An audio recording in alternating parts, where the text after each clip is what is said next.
Europe 1. Vous écoutez Culture Média sur Europe 1 de 9h30 à 11h avec Thomas Hill et votre invité ce matin, Thomas. Oui, je reçois ce matin Mathias Gürtler, le directeur de la rédaction du magazine Gala. Et alors depuis ce matin, vos lecteurs peuvent retrouver en kiosque un tout nouveau Gala avec en une Mylène Farmer. Vous avez eu l'intelligence en plus de faire 2 unes différentes, donc tous les fans achèteront les 2. Avec un format un peu plus grand et c'est un peu plus lourd aussi, non ? Il y a beaucoup de pages, il y a 180 pages. C'est Mylène Farmer. Effectivement, on cherchait une star. Et c'est vrai qu'aujourd'hui, qui dit star dit Mylène Farmer. Hein, je pense qu'il n'y en a pas beaucoup comme elle qui remplissent le Stade de France en demi-journée, voire moins même. Et mais surtout, elle a accepté d'être notre marraine finalement de notre nouvelle aventure. Une nouvelle aventure qui débute parce qu'on a changé de propriétaire. Gala est désormais dans le giron du Figaro, du groupe Figaro.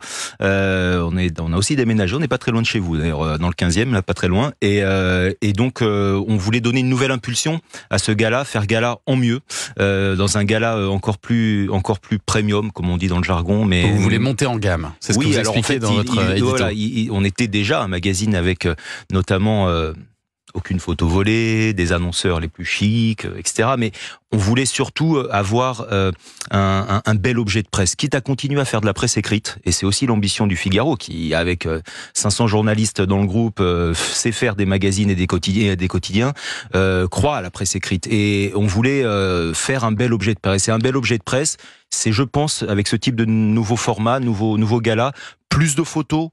Parce que quand on nous achète et qu'on nous lit, notre ambition, on rigolait sur les coiffeurs et les salles d'attente de médecins, mais c'est vrai que on est beaucoup lu dans ces lieux ce sont nos bibliothèques aussi, et ce qui fait que Gala, ce soit un objet qui reste. Bah oui, on aimerait qu'il reste le plus longtemps possible. Que le prix reste le même. En revanche, vous êtes toujours à 3,40 €. Comment est-ce que vous faites pour augmenter le nombre de pages, leur taille, sans toucher au prix, alors même que le prix du papier a explosé ces dernières années? Eh bien, on a beaucoup d'annonceurs qui nous font confiance. Vous avez mis plus de pubs? Oui, mais alors plus de pubs, mais ça veut pas dire qu'il y a que de la pub, justement, puisqu'on essaye d'avoir un contrat de lecture qui est homogène. C'est-à-dire qu'on veut pas faire une page de pub, une page de texte, parce que sinon ça embête tout le monde, à commencer par les annonceurs et les lecteurs, bien sûr. Donc non, c'est juste qu'on a des quotas. On sait qu'en fonction d'un certain nombre de pages de pub, il y a donc un certain nombre de pages total, et voilà pourquoi on a pu monter aussi haut là sur ce numéro, parce qu'on avait des Mais et alors qu'est-ce que vous avez changé d'autre à l'intérieur de Gala? Quand je disais beaucoup plus de la photos, maquette, quand je disais beaucoup plus de photos, c'est aussi par exemple proposer un portfolio de 8 pages tout en images chaque semaine. Là, c'est le chantier de Notre-Dame de Paris, le chantier du siècle. On est vraiment au cœur de cet événement. La semaine prochaine, on sera au cœur du bal de la Rose, qui est le bal le plus chic de Monaco. Ouais, on est vraiment au cœur des événements, et en images. On démarre aussi avec des grandes photos de la semaine. On a le plus grand format du marché. Donc quand on a un grand format un peu cinémascope comme ça, on l'exploite au maximum avec les photos. Mais c'est vrai que quand on regarde ça, on a l'impression de voir un petit peu Paris Match. Est-ce que c'est votre objectif? Est-ce que c'est votre modèle Paris Match? Alors c'est un magazine référence de la presse française, mais on est sur un autre registre, parce que on n'est pas sur le même type d'actualité. Vous parliez des stars, Jean-Luc parlait des stars et de l'actualité heureuse des stars. On est tout dans ce registre-là. On parle pas de guerre, on parle pas on parle de politique, en revanche, mais les politiques se racontent différemment dans Gala. Mais vous êtes plus axé célébrité quand même, c'est ça? Ah oui, on est un magazine sur la vie des célébrités, de la mode et de la beauté. Pour moitié de la mode et de la beauté. Mais vous êtes d'accord si je vous dis que votre concurrence est davantage aujourd'hui Paris Match que Voici ou Public? Ah oui, enfin ça c'est clair, mais on est en même temps, on a plein de concurrents. Le positionnement de Gala, il est complètement hybride, et ce depuis 30 ans, depuis que ça a été lancé par Axel Gantz il y a 30 ans.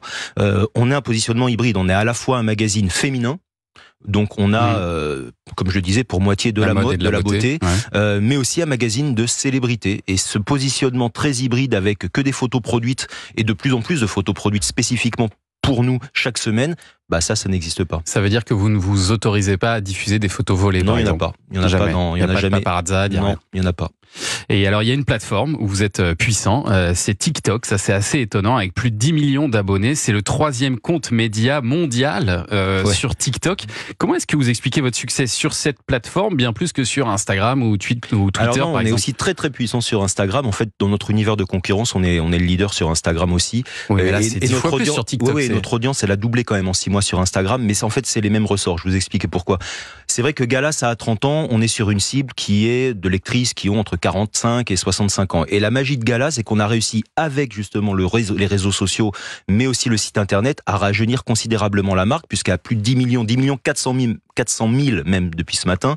On est le 3e compte média au monde, parce que on a toute une équipe autour d'Alexandre Maras qui a lancé le compte, Virginie Cellier qui dirige la vidéo. Il y a 10 personnes tous les jours qui sillonnent le monde et qui produisent en fait des vidéos exclusives dans les coulisses des défilés, des avant-premières, des festivals. Cannes notamment, on va y aller. On va descendre à 35 à Cannes parce qu'on fait un quotidien aussi pendant le festival de Cannes et beaucoup de vidéos. Aujourd'hui, Gala, c'est devenu un peu comme une boîte de prod et qui réalise énormément de vidéos. Notre site internet verra, un nouveau site internet verra le jour au 2e semestre. Il y aura énormément de vidéos. Aujourd'hui, la vidéo, c'est la photo du magazine. Ouais, en fait, sur les réseaux. Mais c'est pas du tout le même public en plus. Celui sur les réseaux sociaux, voilà, donc, celui du magazine. Donc c'est très TikTok, complémentaire pour vous. C'est ça. Sur TikTok, c'est 18-25. Ouais. Sur Insta, c'est 18-35. Sur le site, ça va être 18-55. Et comme je vous le disais, sur le magazine, c'est un peu plus âgé. Ça veut dire que vous vous intéressez pas aux mêmes stars du coup pour chaque cible. Et alors voilà, donc oui, on s'intéresse pas aux mêmes stars. En fait, chaque Gala, c'est la marque, on va dire, ombrelle, entre guillemets, et chaque média a sa propre grammaire. Chaque média a aussi ses propres célébrités. Et quand on a plus de 10 millions d'abonnés dans le monde entier sur ce compte TikTok de Gala, ça nous permet d'avoir un regard un peu affiné sur qui sont aujourd'hui les stars en 2024. Et ça montre bien aussi une partie de l'évolution de la presse qui migre petit à petit vers le numérique, tout en conservant un papier premium pour une forme de public. C'est notre écrin, le magazine, et encore plus depuis ce matin, mais c'est vrai que la vidéo, les réseaux sociaux nous permettent de faire en sorte que la marque elle vive. Ouais. Aujourd'hui, ne pas être digitalisé quand on est une marque print, c'est se mettre quand même dans une sacrée impasse. Donc faire vivre cette marque, la rendre dynamique, c'est aussi continuer à développer cette belle marque qu'est Gala. Restez avec nous, Mathias Gürtler, pour commenter l'actu des médias dans un